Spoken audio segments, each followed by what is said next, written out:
Welcome to NCIX Tech Tips. Today's format is going to be a little bit different. First of all, we've moved the set slightly to the right, or my left. Okay, so that's different. And second of all, I'm not going to be holding any products or really showing you guys anything. Today's video is all going to be about a concept, and that is the concept of future-proofing. So we're going to cover things that are future-proof, things that are not future-proof, things that you can do to be more future-proof, and things where there's just nothing you can do to be future-proof. So we're going to cover sort of all of the aspects of this concept that everyone talks about, but nobody really seems to understand.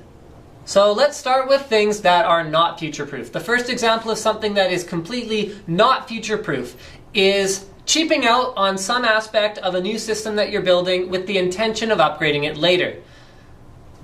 100 times out of 100, if you're buying a new system kind of and you're trying to squeeze it into a budget like 500, 600 bucks, and you want to play games or you want to do something intensive like video editing, you're probably cheaping out on something that you shouldn't, and you're going to run into a situation where by buying something cheaper now and then upgrading it later would have actually been more expensive than just buying what you needed in the first place. So that is one of the ways that you can really shoehorn yourself into a low-end basic configuration where really, by the time you can afford to upgrade it, the standards have changed, it's become more expensive to upgrade it than to just buy something new, and then you're in a real mess. So it goes back to our bottleneck episode where I talked about how the best thing to do every time is to buy a balanced configuration with parts that are all appropriate for each other versus trying to squeeze into a budget in order to intend to upgrade it later and blah, just not good.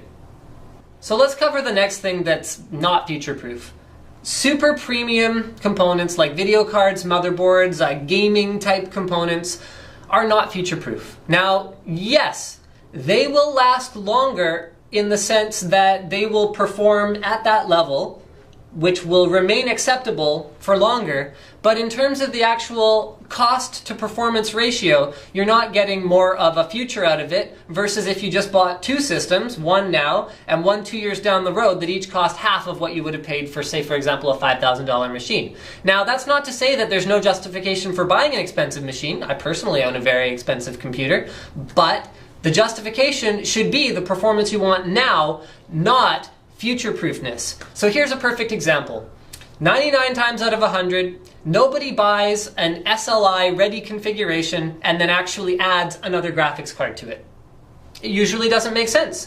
Usually it makes way more sense because unless you're going to upgrade it like a couple weeks down the line when you get your next paycheck or like a month later, then it makes sense. But if you intend to actually wait for the next generation of graphics cards to come out, it usually is better to just sell off your old one and buy a new one because the performance changes so dramatically. Here's another example. Super expensive motherboards that are based on the same chipset as a less expensive one. They both support the same standards, you know, say for example DDR3 RAM, SATA 6, USB 3. So what's more future-proof?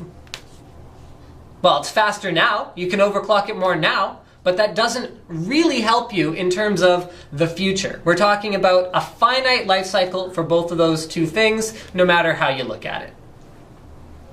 The final thing on my, mind you, not entirely comprehensive list of things that are completely not future-proof is storage. So I'm talking storage in a sort of a broader context, so I mean RAM, which is not really storage, SSDs, hard drives, things that are rapidly depreciating in value and at the same time rapidly appreciating in size. So for something like memory, I almost never recommend to someone, you know, spend quadruple now to get twice as much memory so that it's more future-proof, because 99 times out of 100, you're far better off to just buy half as much now and then double later when that actually ends up costing the same. And you spend less money overall and there's no perceivable difference because by the time you need the more RAM, you can just buy more RAM. If you need more RAM now, buy more RAM. But I don't usually recommend, same thing for hard drive, spending a super premium to get the top of the line capacity now when you're probably just going to grow into it and you could buy one now and then one a couple years down the line when you need it and actually end up with more storage space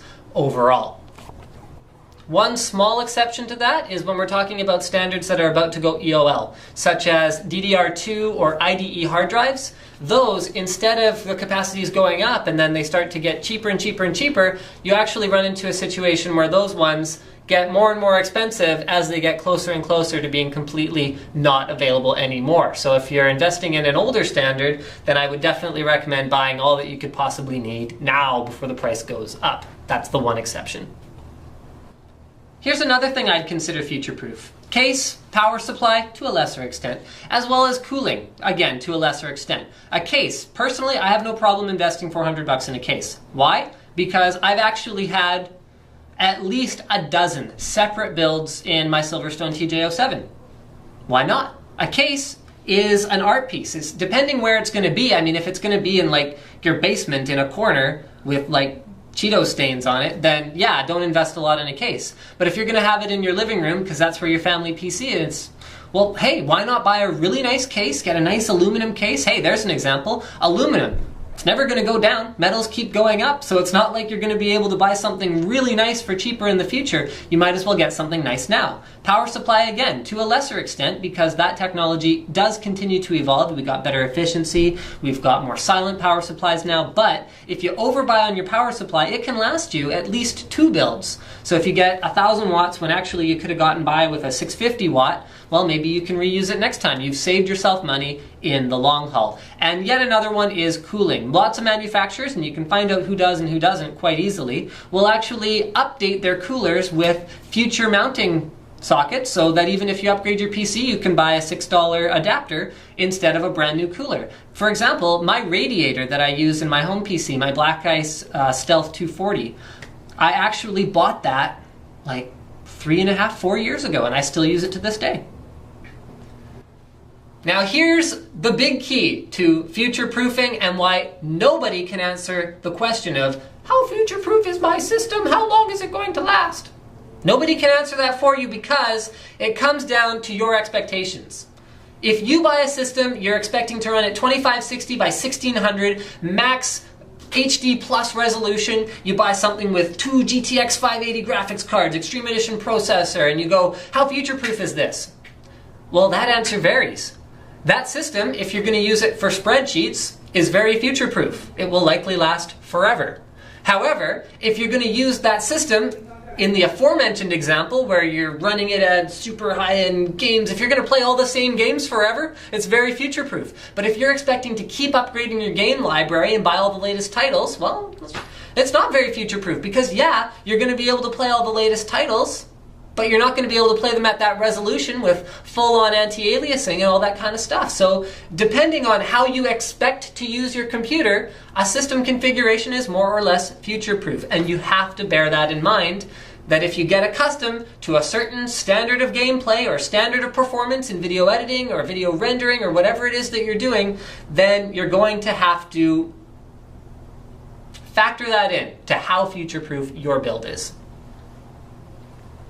So I'm sorry for the long lecture style video, but there wasn't really a prop that I could easily think of that would really help me demonstrate this point.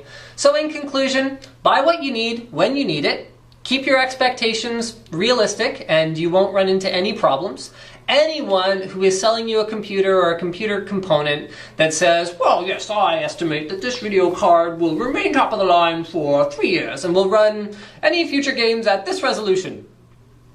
Unless they're, wearing a bandana and they have a crystal ball in front of them and they're in like one of those little booths where you put in 25 cents to, hear your fortune, they're probably making things up. So nobody knows what's going to happen with the technology industry. That's the reality of it. And future-proofing is not real. So our question at the end of the episode today is, has this video changed your perception of future-proofing? That's part 1 of the question. Part 2 of the question is, what rig would you build today that would be, in your opinion, the most future-proof? So I want you to list the key components like CPU, how much RAM, video card, power supply, and whatever else you feel is necessary. And then last but not least, would you like to see more episodes like this, or would you like us to stick to more like what we do other than this? Thank you for checking out NCIX Tech Tips, and don't forget to subscribe for lots more great technology content.